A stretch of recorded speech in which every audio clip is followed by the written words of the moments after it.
மாரி செல்வராஜ் இயக்கத்தில் துருவ நடிப்பில் வெளிவந்த படம் தான் பைசன். இந்த படம் கதையை பார்த்தீங்கன்னா ஒரு ஸ்போர்ட்ஸ் சம்மந்தப்பட்ட கதைங்க. ஒரு கிராமத்தில் சண்டையும் சரி சாதி வேறியும் சரி எல்லாத்தையும் தாண்டி அவர் இந்தியா டீமுக்காக விளையாட வராரு. அது ஜெயிச்சாரா இல்லையா தான் மீதி கதையே.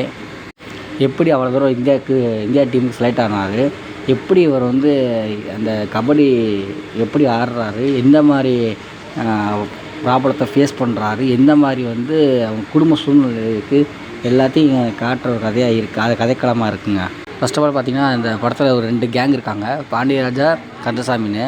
ஸோ உங்களுக்குள்ளே அடிதடி சண்டை வெட்டுக்குத்து கலவரம் இருக்குது. இதில் பாண்டியராஜா டீமில் ஒருத்தர் இருக்காப்புல, நம்ம ஹீரோ துருவு இந்த டீமில் இருக்கார். ஸோ அவர் கந்தசாமி டீமில் கபடி அவர் ரொம்ப பிடிச்சனால, ஸோ இந்த பையன் நம்ம எதிராளி பையனாக இருந்தாலும் பரவாயில்ல, நம்ம டீமுக்காக விளையாடட்டுன்னு சொல்லி கூப்பிட்றாங்க. ஸோ அந்த டீமில் மறுபடியும் எடுத்துக்கிட்டு ஆட்டத்தை ஆரம்பித்து நல்லா விளையாட்றாப்புல. ஸோ ஒரு சில பிரச்சனைகளால் அந்த டீமை விட்டு அவரே தனியாக வெளியே வர மாதிரி ஒரு சூழ்நிலை உருவாகுது. அதுக்கப்புறம் அவரே புரிஞ்சுக்கிட்டு, சரி நீ எங்கே இருந்தாலும் நல்லா விளையாடு அப்படின்னு சொல்லி ஸ்போர்ட்டிவாக பேசி விட்டு அமுச்சு விட்றாப்புல. அதுக்கப்புறம் கந்தசாமிக்கு பாண்டியராஜா ஒரு சில சண்டை காட்சிகள் நடக்குது. அதில் பாண்டியராஜா செத்துடுறாப்புல. அப்புறம் கந்தசாமியை போலீஸ்காரங்க என்கவுண்டர் பண்ணிடுறாங்க. ஸோ இந்த 2 டீமும் சாகும்போது இதை தாண்டி எப்படி அவர் இந்தியா டீமுக்கு செலக்ட் ஆகிறாரு, எப்படி போகிறாரு மீதி உள்ள கதை. ஸோ அவர் கபடி ஆடி ஒரு சில பேர் ஸ்போர்ட்டிவ் பண்ணுவாங்க, பண்ணி அதில் ஒரு ஸ்போர்ட்ஸை பிடிச்சி ஒவ்வொருத்தவங்களும் மேலே ஏற்றி விடுவாங்க. எதிராளியாக சரி, அவங்க டீமாக இருந்தாலும் சரி, அவருடைய ஊக்கம் கொடுத்த பிடி சாராக இருந்தாலும் சரி, அப்படி மேலே கொடுத்து தூக்கி விடுவாங்க.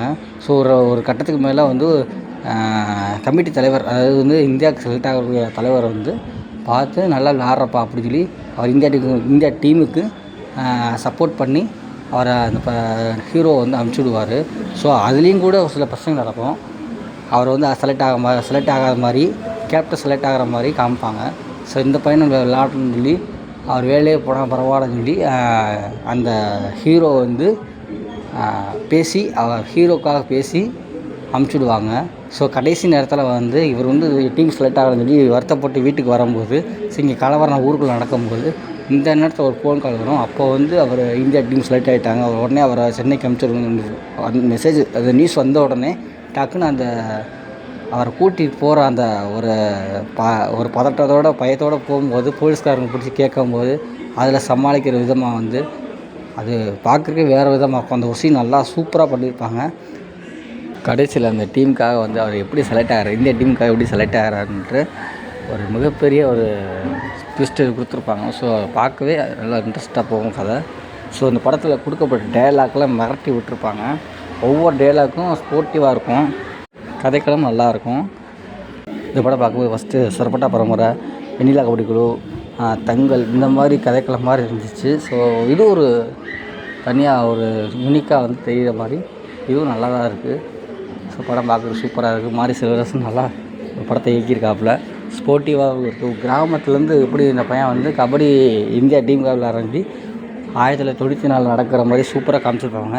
ஸோ அந்த காலத்து டிவி, டெலிஃபோனு இந்த மாதிரி காமிச்சிருப்பாங்க. ஸோ பார்க்குறக்கும் அந்த காலத்து கொஞ்சம் அந்த ஓட்டு வீடு, இந்த பழங்காலத்து கதவு இதெல்லாம் பார்க்கும்போது கொஞ்சம் நேச்சுரலாக பண்ணியிருக்காப்புல. மொத்தத்தில் பைசன் மூவி இது ஒரு கபடிக்காக எடுக்கப்பட்ட ஒரு படம்ங்க. ஸோ ஸ்போர்ட்டிவான டைலாக்கு, ஸ்போர்ட்டிவான ஒரு சீனு. ஸோ இந்த படத்தில் லவ் எமோஷனல் சீனுன்றது கொஞ்சம் கம்மியாக தான் கொடுத்துருக்காங்க. ஸோ ஷூப் சாங் மாதிரி ஒன்று கொடுத்துருக்காங்க. ஸோ அந்த பொண்ணு கல்யாணத்துக்கு கேள்விப்பட்ட உடனே கொஞ்சம் ஃபீல் பண்ணுறத காப்பாங்க. ஸோ அந்த சாங்ஸும் நல்லாயிருக்கும். ஒரு பாட்டு கூட சூப்பராக ஸ்போர்ட்டிவான இன்னொரு பாட்டும் நல்லாயிருக்கும். ஸோ லவ்வுக்காக அந்த பையனுக்கு, அந்த ஹீரோக்காக லவ் ப்ரப்போசல்லாம் பண்ணி அது சேர முடியல ஒரு ஏக்கத்தோடு காமிக்கிற அந்த சீன் ஒன்று நல்லாயிருக்கும்.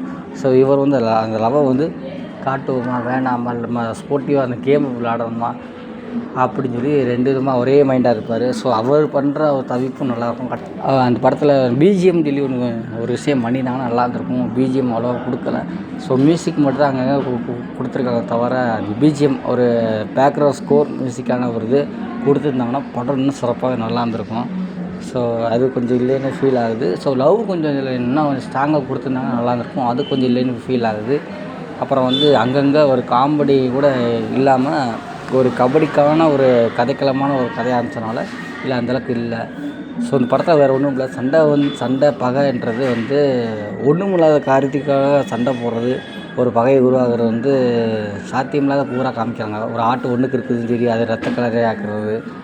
ஸோ இன்னொன்று பார்த்தீங்கன்னா சாமி சிலையை தூக்கிட்டு போயிட்டாங்க. அதனால் வந்து அந்த 2 டீமை வந்து பகையாக இருக்குதுன்னு சொல்லி காமிக்கிறது. இதெல்லாம் வந்து கொஞ்சம் இல்லாமல் இன்னும் ஸ்ட்ராங்காக எதாவது கொடுத்துருந்தாங்கன்னா இன்னும் நல்லா இருந்திருக்கும். படம் வந்து இன்னும் கொஞ்சம் நல்லா அதாவது ஸ்ட்ராங்கான ஒரு பிரச்சனையை உருவாக்கி அந்த சாதி வெறி சண்டை அது டீமுக்காக உருவான பகை இதெல்லாம் வந்து ஒரு ஸ்ட்ராங்கான கொடுத்தாங்கன்னா இன்னும் நம்ம படம் சிறப்பாக இருந்திருக்கும். ஸோ அது ஒரு இல்லைன்னு ஒரு சின்ன ஃபீல் ஆகுது. மொத்தத்தில் பைசன் மூவி ஒரு பாராட்டக்கூடிய ஒரு பார்க்க வேண்டிய ஒரு தமிழ் திரைப்படம் தாங்க. ஸோ ஒரு கிராமத்து கதைக்களம் அமைஞ்ச படம் தான் பைசன். ஸோ அந்த முரட்டுத்தனமான ஒரு மாடு எப்படி முட்டிக்கிட்டு மோதிக்கிட்டு போகுதோ, அது இலக்கை நோக்கி போகுதோ, அதே தான் ஹீரோட தாட்டும் இருக்கும். ஸோ படம் தேட்டருக்கு பாருங்கள், செம்ம சூப்பராக இருக்குது.